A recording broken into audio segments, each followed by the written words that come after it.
What was it like being the daughter of the world's most famous and adored syndicated advice columnist in newspapers all over America?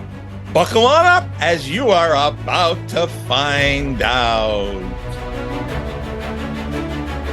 Welcome to the Motivation Show podcast, and get ready to be inspired, motivated, and achieve massive success. And now, your host, the mayor of motivation, Eli Marcus. Our guest today is the daughter of Eppie Lederer, better known as the most famous advice columnist, Ann Landers. Her father was Jules Lederer, the founder of Budget Rent-A-Car. In the late 60s, she had her own newspaper column. Welcome to the Motivation Show, Margo Howard. Hello. Well, thank you for coming on here today. And, I read Ann Landers, I think, when I was probably back in my college days. So what I'm curious about is, what was it like growing up with not only a famous mother, but a father who founded a famous company? Well, I was lucky. Mother went to work when I was 15. So I was kind of formed and on my own and in high school. And there came a time when I wished she would pay less attention to me. I was an only child, the beloved only child, and it was a wonderful childhood. They were both crazy about me, and life was good. And it didn't impact me particularly that she was famous. He was only well known in the business world, having been the first one to figure out franchising and discounting. And they traveled, both of them, a lot. Sometimes we all three would travel. And it was lovely being a kid for me. I could just imagine. Yeah, it must have been, because first of all, when I think of beloved columnists, I really can't think much beyond Ann Landers. And I'm three generations of people, Eli. I bump into people from three generational groups, and they all say, I was raised with Ann Landers. Her advice was either on my dinner plate or taped to the refrigerator door. It's always my impression that either Ann Landers was the smartest woman alive, or she had a team of psychologists, or both. What is the truth? Exactly, but she would put her head together with experts if she needed guidance. And she, of course, could get the best in the world, because there's no one who would not return a phone call from Ann Landers. So her spiritual advisor was Father Ted Hesburgh, the longtime president of Notre Dame, for whom my doctor daughter is named. Her middle name is Ted, not Theodora, Ted, because although we are Jewish, my mother went to Vietnam. She was fighting with Hubert Humphrey to lean on Lyndon Johnson about that lousy war. So she went to Vietnam, and they didn't want anything to happen to her. So she was always in Westmoreland's plane, the White Whale. And she had she called them those cute kids. She had two MPs with her. And she was staying with a general on Ho Chi Minh's birthday, and they bombed the backyard, and she was fine. So she decided that Father Ted saying the novenas, or whatever the Catholic people say in the morning, saved her. So she called me. I called her through the State Department. She said, if you have the baby, here's the number. So I reached her in Vietnam. I said, I had a baby. It's a baby girl. And she said, I hope you will name the baby for Father Ted. I said, I beg your pardon. She said, I want you to name the baby for Father Ted, because I think I owe him a great debt. I said, I'll tell you what, you have a baby and you name the baby for Father Ted. Well, she explained it to me, and she really believed it. I don't know what I believe, but I liked him very much. So she is Andrea Ted, and I won't say her last name. Uh-huh. So what life lessons do you feel, as Margo Howard, you can attribute to your mother? Well, I think the big one was maturity is the ability to wait. I've internalized that. And another one that I put into practice is, when things go haywire, go to bed, take a nap, wake up, and start all over again. So kind of don't react right away, just kind of take a break. No, not don't react. If things seem rotten, go to bed and just kind of make a clean slate. Clean slate. I like that, Yeah. Nothing like 8 hours of separation, right? Oh, no, honey, a nap. Now 8 hours is in the nighttime. Uh-huh. I can do this in the middle of the day. Yeah. So, now your last name is Howard, thanks to marrying another famous person, a very well-known actor at the time. Can you share how that name came about and who he is? I interviewed Ken Howard when he brought Equus to Chicago. The first Broadway show I saw in Really? New York, yeah. 76 or 7. Their director said he was the straightest Dr. Dysart in the history of the show. And he took out the national company. And I knew he was a good guy because he was very good about my not knowing who he was. And we had a 4.5-hour lunch and things were clicking. And he said, I need to see you some more. I said, you have a show tonight. He said, well, that'll be fine. We'll do it.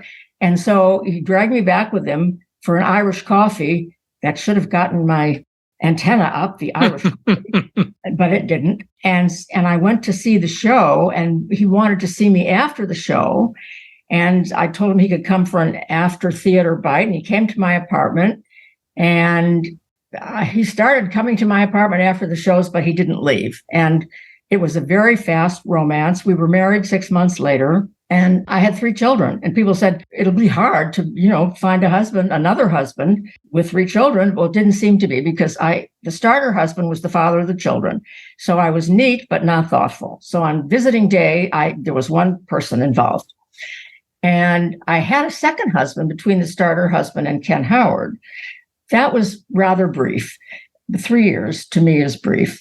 And so Ken Howard was number 3, and he was terrific. He was a great father substitute to the children.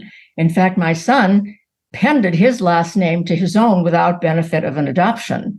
And he was a great guy in terms of family.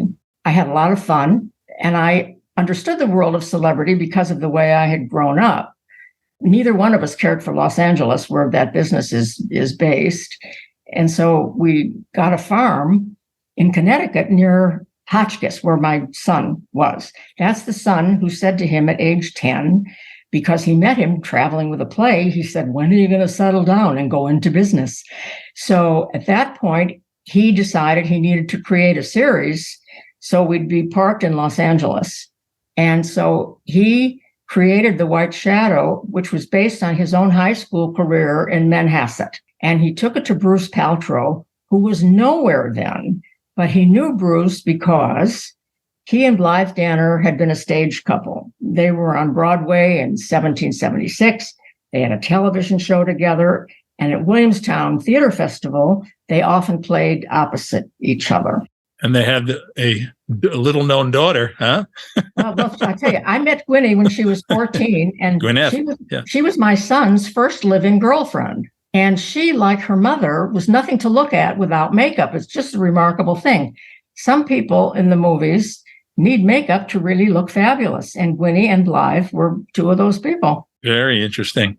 So, Margo, you had your first article back for the Chicago Tribune in the late 60s. Can you tell us a little bit about that infamous article? Oh, yes. I was a Playboy bunny for 3 days. I need to find out where you're getting your information so I know how to deal with this story. Where did you get that information? Oh, I got it from you. Oh, okay. Okay. So it couldn't have been. All right. It was rather a commotion. The way I got in was Arnold Morton, who from the Morton Steakhouse family was the director of food and beverage for all the Playboy clubs. And at that point, they were all over the world. And Gloria Steinem had already snuck in and did a lot of damage. Her viewpoint of those girls was that her viewpoint was the bunnies who were serving were waitresses, wearing revealing costumes and a round bunny tail on their bottoms. And they were not happy with that. So I said to Arnold, when I wanted to do this, he was a neighbor, by the way. He married a Gaslight girl, and we had little kids together, but Arnold had big kids already. Arnold was older. So I said, look, Gloria Steinem already did you in. What can I do? I can't do you any harm. So he said, okay, you can do it. So for 3 days, I was a bunny at the Chicago Playboy Club. And when the seamstress was fitting me, I said, look, I had a good figure then, but I mean, I had 3 children. I said, can you go a little easy, with the way you're doing the costume? And so anyway, and the way all the bunnies have a rack is they place your own boobs on top of cotton in the brassiere. So everything is up. And so I looked pretty good, and they weren't going to let me carry a tray because they thought there might be a liability there. So they said, you will be the camera bunny. So somebody taught me how to work with their camera, and I would go around and do the bunny dip, which is bending your knees and turning. Very strange. And I was the camera bunny for 3 days. Then I wrote a piece about it. I wasn't a writer then. I just thought, well, I've got to take this down. And I put it in a drawer. I'm sorry. I did it for a reason. I wanted to write a book about glamorous jobs for women, but done as a dilettante, a la George Plimpton. He was all the rage then. And I was in not a great marriage with the starter husband. And I thought, well, if I have a job, I won't notice that the marriage is not so great. So I wrote the piece, and I took it to the feature editor of my mother's paper, which was the Sun-Times. He said, I don't like it. I said, okay. And I put it in a drawer.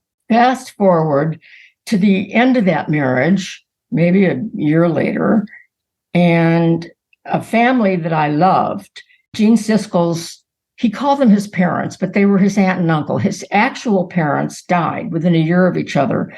So the lovely aunt and uncle, May and Joe and Glencoe, took in the 3 Siskel kids with the 3 Gray kids.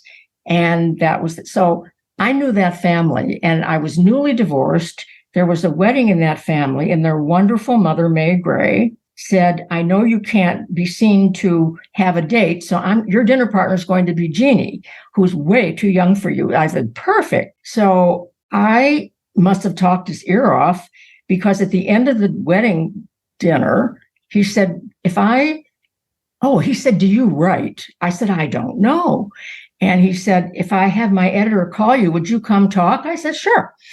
So he had the editor call me. Now, his editor, who was the feature editor of the Tribune, was a man named Walter Simmons, who terrified everyone. But I loved him. He was very tall, large, pink cheeks. And I just immediately started to call him Papa Bear, this man that people were terrified of. And we talked, and he said, have you written anything you could show me? I said, only one thing. And it was the Playboy piece. So he had me come back, and I sat in his office. He read it in front of me, and he said, you will work for me. I said, well, I don't really know how. He said, well, I will teach you. And fast forward, he really did teach me, and he made me a star. And there was a syndicate fight, a newspaper syndicate fight over my coming with them. And the logical one for me would have been the Chicago Tribune, New York Daily News Syndicate. But my miserable aunt, the lovely dear Abby, who was my mother's twin sister, who none of us really liked much at that point, she would not leave my mother alone. She continued the twinship. My mother didn't want a twinship. So dear Abby followed her into the news business, but they could never get rid of her. Anyway, Popo, as we called her in the family, said, that kid's not coming in my syndicate. So I said to my mother, who had the better syndicate, would it be okay if I came with you, with creators? She said, well, of course. And she sent me an IBM Selectric, and I was off and running. And I was doing feature pieces. My first piece, after the Playboy piece, he sent me to Palm Beach. He said, what would you like to do? I said, I would like to destroy Worth Avenue because it is so ridiculous. He said, go do it. So I wrote a wonderful takedown, and I was lucky. I wrote as I spoke. I had no journalism school, but I will say that when I got going in the news business, my then beau, I was away from the starter husband, was J. Anthony Lucas from the New York Times. And he answered my technical questions, if I had any. But I'm very lucky that my writing sounds like my talking. Yeah, and it seems to me like you don't play games. You tell it like it is, which is what makes you very refreshing. I like you because thank you. I like you too. Yeah, you have there's no pretense about you. And it fascinates me, the newspaper business. And you left the newspaper business, right, in 1977, is that correct? I did. That's when I moved to Los Angeles with Ken Howard. We left Chicago.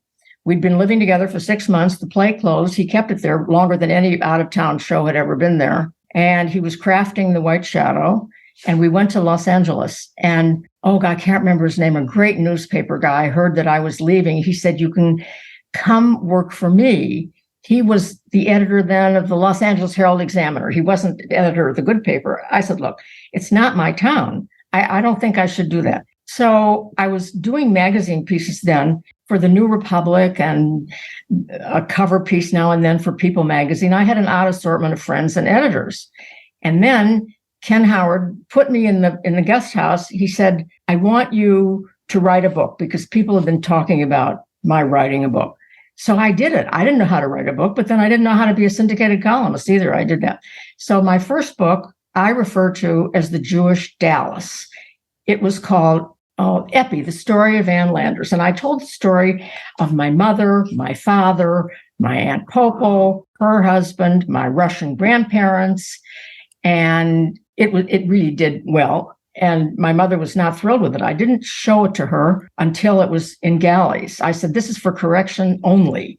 And she said, my God, you certainly told a lot of stuff and you certainly were honest. I said, well, I didn't know another way to do it. And it was bought by a producer named, Renee. Is Renee Valenti a famous name? That maybe I'm picking out. Not necessarily. Yeah, probably the average person in the street probably knows Rihanna probably better. She was a producer. She bought it, but we had script okay, and my mother used that chance to say, I don't want this. So I went along with her. And also Jerry Herman wanted to do a Broadway musical about her. And she said no to that. Wow, that would have been interesting. Bright Lights of Broadway. Actually, how did Ann Landers become Ann Landers? Like, how did she even get a gig like that? I mean, I was responsible for that too. Really? Yes, we lived in a town in Wisconsin from my age, 7 to 14, because my father's factory was there. He was running Presto Industries. Remember the pressure cookers? Yep. They had a lawyer on staff. I mean, they would explode, if women didn't follow the directions properly. So we were in this meat locker of a town that was very small. My mother didn't like it at all. So we were on a train called the 400 many weekends if we were not in Palm Springs or Hawaii or doing something great. Mother was not working then. And the train from Eau Claire to Chicago, Minneapolis to Chicago was 400 miles. So the train was called the 400. And we would always sit in the club car. She did not drink, but we sat in the club car. And I would chat up strangers and get into gin games. I was 12 at the time I'm telling you about. And next to me was a man who was not very attractive, but he looked presentable. I knew he wouldn't attack us. So I said to my mother, what is that water that we see all the time? She said, I have no idea. The two of us are geography deficient. So I said to this man, do you know what that water is? And he said, yes, it's the Ha Ha Ha River. So we started to talk and he said, would you like to have dinner in the dining car? I said, oh, that'd be fun. And he said, shall we ask your mother? I said, no. And he said, I think we really should. Okay, so, and I only realized many years later, he was trying to get to her. His name was Wilbur C. Munnicky, and he was Marshall Field's second. He was running the Field newspapers and whatever else they owned. Previous to that, he had been the number 2 guy at the University of Chicago during the time of Oppenheimer. And he was a very patrician gentleman, and he and his wife, Sis, had no children, and they became our Sherpas when we moved to Chicago when I was 14. In 1954. And before then, in Wisconsin, Mother had been a very important Democrat. She was in line to be the national committee woman. And she never had a paying job because why would she? She didn't need to work. She had no college degree. She was an Uber volunteer. So in Chicago, having risen very high in Wisconsin politics. She would not recognize Wisconsin today. They were La Follette Democrats then. Now they're a bunch of crazies. Anyway, we got to Chicago, and Mother knew people all over the country in Democratic politics. So Jake Arvey, who was the man who ran Mayor Daley the first, called my father. He did an end run around my mother, and he said, she cannot go into Democratic politics here. They will put her in Lake Michigan with cement shoes. So my father mentioned Jake Arvey's name and said, you got to find something else to do, babe. So she was very high energy and she didn't know what to do. And one day she was reading the Ann Landers column. And she said, this woman cannot answer all the letters that are coming in. I could help her do that. So she called the man that I called Uncle Will. And she said, I would like to answer the letters that don't get into the newspaper with Ann Landers. And so he said, why are you calling me now? And Mother said, well, it just occurred to me and I just put down the paper. He said, that woman died last week. And Mother said, oh, good. And Will said, what do you mean, oh, good? She said, well, I can do it. He said, no, you can't do it. You've never worked. You have no college degree. You're not a nurse. You don't need the money. No. And she said, yes. And he said, well, a lot of people want to do this, which is why we're having a contest. Mother said, I'm in. He said, oh, Christ. So everything was coded. Nobody knew who anybody was trying out. So she was the 28th person in the contest. And the reason it was coded because some executive wives thought they wanted to be Ann Landers. So all these 28 women, and they were all women then, got the same letters. And Mother then was interested in expert advice if she didn't know the answer. So there was a legal question about nuts from someone's tree falling in a yard. So of course she calls a lawyer, Justice Douglas. Well, I'm sure he fobbed it off on a clerk, but that is where she got the answer. You may play with them, you may juggle, you may cook with them, but you may not sell them because they weren't yours. And then if she had in the trial questions, a theological question, it was Ted Hesburgh, our good friend. And Hubert Humphrey was very close to her.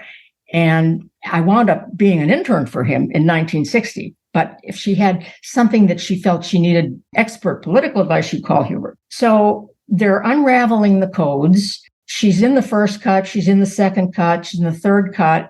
They decode it and it's her. And Will Munich said, you can't have it. She said, what do you mean I can't have it? I want it fair and square. And he said, look, I cannot be in the business of finding a new Ann Landers every 6 months. You're not equipped for this. She said, I want it and I'm going to do it. Not only that, so they had to give it to her. Ann Landers had always been anonymous. It was a nurse who had died, who was Ann Landers. She had a very paltry syndication, but nobody knew who it was. So my mother wasn't going to be anonymous anybody. So she got an invitation from What's My Line. And she went to New York, and the night before, Fred Allen had died. So the country is watching, and what they then had... What year is this? 1955. 55. Now, what was was it Hooper ratings then in 55 before Nielsen? I'm not sure. Anyway, the ratings went through the roof because everybody wanted to see what would happen without Fred Allen.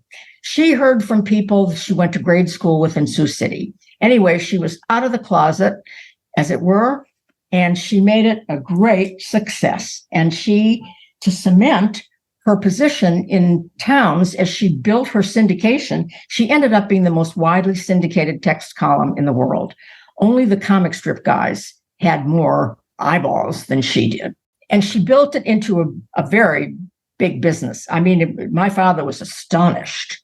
And it's one of the reasons he went looking for a business with depreciation, because she was making money. He never counted on her making money. And he was a member of the YPO group, which was a very good networking thing in the mid-century last. And he sat at the pool at a YPO meeting with Warren Avis, who basically told him how to rent cars. And so he figured out, I'll stay out of the airport. So he was $5 a day, 5 cents a mile. Everybody else was 10. But the interesting thing about them, they were playing with a lot of money, but they were not cultured people. I remember When I went to Brandeis, they met me in New York one weekend, and we went to a museum. And oh God, who was it? Speaking of not cultured people, I think I'm one of them. Jasper Johns had a big painting in one of the museums of a huge number 5. And that was Father's first slogan, $5 a day, 5 cents. He wanted to buy it. I said, Father, this is a museum. It is not a store. And he pursued, but he was a wonderful man and just darling. He dropped out of school in the 10th grade because he had to, because his mother was widowed with 7 children. And so you don't need a fancy education, a fancy PhD to be mega successful, right? Your father and your mom proved that. I think the two of them, in those days you could. I don't think in these days you could. Yeah. Miracle. I dropped out of Brandeis to marry the starter husband. That was important, wasn't it? But I never thought of working. Had I not been invited, I was on the wrong side of the women's movement. I was on the old ladies' side of the women's movement. Well, I think your mom proved that, if you're have tremendous perseverance and you surround yourself by the right people, you can overcome a lot of, so-called deficiencies that, other people think. And if you're confident, it sounds like your mom had tremendous self-confidence. Every time she was told no, she said yes. You're right. I'm sure some people called it chutzpah, or as Michelle Bachmann used to call it, chutzpah. So are there any classic, famous Ann Landers columns that you could remember that was controversial or just fascinating at the time or even now? Well, yes. She got into a big whirligig with toilet paper. There was a fight in her column. How do you hang it? Going this way or this underneath or over? And I'm still trying to figure that out. There's no right answer. Actually, yes. The toilet paper company, one wrote her and said it's over, but we always did it under. And both of us would go into other people's powder rooms and change it if we thought it was wrong. Anyway, she got 15,000 letters right off the bat about how to hang the toilet paper. So that was famous. A famous column. It wasn't controversial. She and my father parted. They got divorced after 36 years. I was 35 years old. And I remember Nora Ephron, who was my friend then, but not later, said, put your phone on service. She said, the wire services, the magazines, everybody will be trying to get to you. And it was a 24-hour news story that they were divorced. And she did something rather theatrical for the news business. She wrote about what a great guy he had been, how many wonderful years they'd had. And then she said, a note to my editors, please leave the bottom of this column white space as a memorial to a great marriage that didn't make it to the finish line. And I gave that column, because it was so famous, to the museum in Washington. Interesting. So you yourself wrote 3 books, and the last one has a very catchy title, Eat, Drink, and Remarry, Confessions of a Serial Wife. What could we learn by reading that book? Well, I think people could learn from my mistakes. I wasn't very thoughtful. I sort of was on the wind until I grew up. I grew up, I think, during and after the Ken Howard marriage. I was in a lot of situations, and I would meet people. I think, oh, that seems like a good idea. And the second marriage actually was by design. I wanted a solid middle-class guy to sort of fix things and make up for the starter husband who became enormously rich, but was a lousy father and drank. So I didn't really pull it together. The Ken Howard marriage was a great romance. It was a lot of fun. It was just a lot of fun, but I could not sober him up. So I knew I couldn't live that way. And then we had bought an apartment in Cambridge. When he got so sick of himself doing Dynasty and the Colbys, he said to, who's that man who drank? The producer of those shows, Aaron Spelling. He said, Aaron said to him when they did it, because Ken Howard had always played very dignified people, but this was, he was a lawyer for Aaron. He was Diane Carroll's lawyer in Dynasty and the Colbys, and he was in both shows, which is like a license to steal. And Aaron said to him when they started, because he'd always played other kinds of characters, he said, look, if you can't stand the dreck, just tell me, no harm, no foul, and you can leave after 1 year in a 3-year contract. So after a year, he was so disgusted with himself. I mean, it was Paul Newman's fuck you money. I mean, it was just obscene. So he said, I have to get out of here. So he called Bob Brustein, who had been his dean at Yale Drama School, who then went on to run the ART, American Repertory Theater at Harvard. So he called Bob Brustein and said, can I come to you for a year? My head is exploding. And Bob said, nobody who's established had ever done that, but come. And he loved it. He was in a repertory company. And of course, he was so well known then from The White Shadow that they had to audition the kids who wanted to be in his class. And then he wound up teaching with Charles Nesson, evidence professor at Harvard Law, at the same time, a course on performance skills for trial lawyers. And so it was a wonderful year. We bought an apartment. When that was over, we went back to California. When I left him, I went back to Cambridge because we had the apartment. And also, it was the perfect antidote to Los Angeles.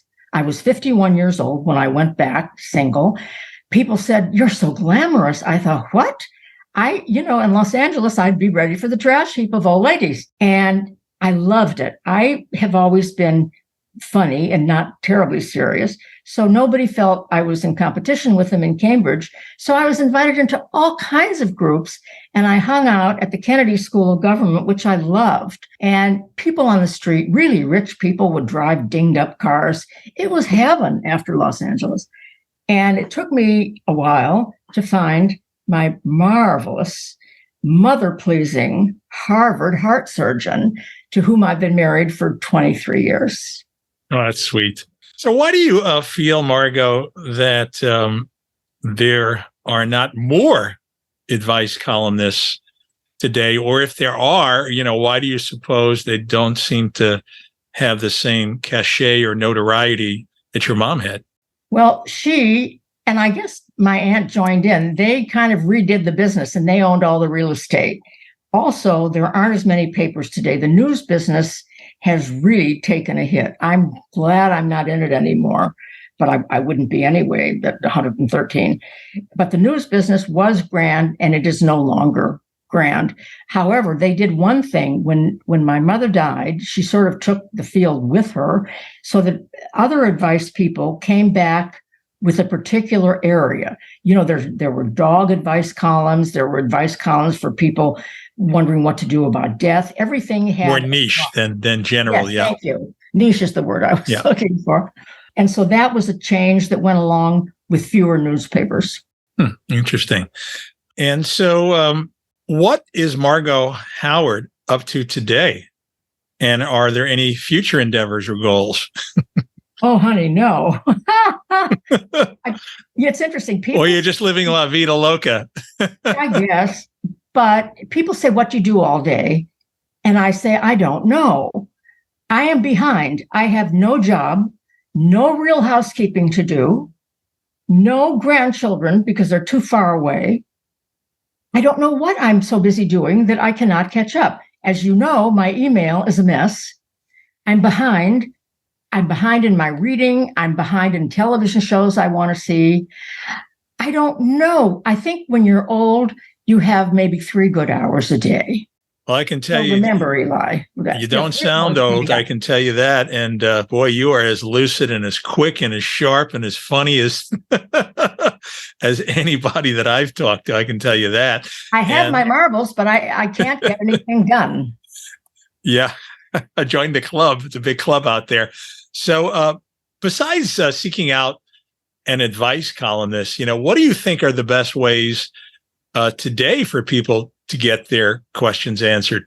Well, but this is maybe not good for everybody. I was raised at a time where you sought therapy. Like I went into analysis to unload the starter husband. That's what you did then. And I've gone back for a few touch-ups, not in analysis, but with psychiatrists. I'm in favor of that kind of help. And social workers are good, and social psychologists are good. I believe in asking for professional help, but people can find their own ways out of things if they really pay attention and try. Reading is a good way. Talking to a smart friend. There are ways to get help. So going back to my prior question, did you ever get to meet Hugh Hefner because of those Playboy articles. I did, in an interesting way, not because of that business. I got to Hugh Hefner because the guy who was making all his socially conscious decisions was a sweet guy named Dick Rosenzweig. And he moved Hef into the direction of left liberal politics. And Hef always liked news people. Every Sunday he would show movies, and I was always there. I went in the news business when I was 28 years old. So every Sunday that I wasn't out of town, I would go see a movie at Hef's house, where I would see Bill Cosby, if he was playing in Chicago, surly and just awful, leaning against a wall, kind of surveying the situation. So I would be at Hef. So I knew him from that. A sweet story about Hef that has to do with my mother. Gene Siskel's girlfriend was a woman older than he named Bobby Arnstein. She was Hefner's #1 personal secretary. She got mixed up in a drug situation, and they tried to reel Hef in. They thought, okay, he's doing it too. Well, he wasn't. And my mother, and I'll tell you their history in a minute, my mother said, if this goes to trial, I will be a character witness for you. And because she was a personage in Chicago, and he was, every once in a while, he would invite her for dinner, just the two of them.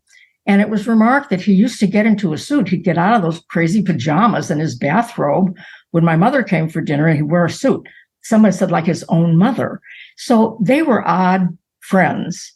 And he really was a square. He wasn't doing drugs. He only drank Pepsi Cola. He didn't drink alcohol. He was an odd guy, but he certainly figured out a lucrative business. Oh, yeah. So would you change anything, Margo, if you had to do it all over again? Is there anything that stands out that you change, or what are your thoughts? I probably wouldn't. I'm just that much of a rascal. I'd probably go do it all over again, mistakes and all. But if I had a wish, I wish that I had been more thoughtful for the children's sake, really. And they wouldn't have been those children. They'd be other children. I wish I'd been more thoughtful about a partner for my life rather than be on the wind and just do what seemed interesting or whatever. Also, I bucked my parents about the starter husband. They said, don't do it. And I did it. And I wasn't rebellious. That I'll never understand. But I wish I had made a better starter husband. I would have had more balanced children, I think. Well, I think you've done pretty well for your life. You've accomplished a lot of great things. I admire you. I've learned a lot from you, and I want to thank you for coming on the show today, Margo. Thank you, Eli.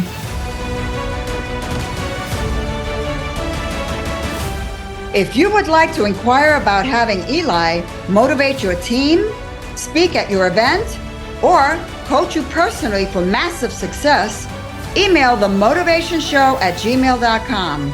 That's themotivationshow@gmail.com.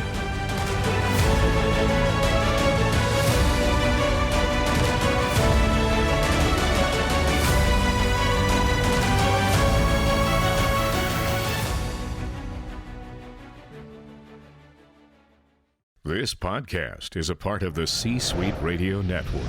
For more top business podcasts, visit c-suiteradio.com.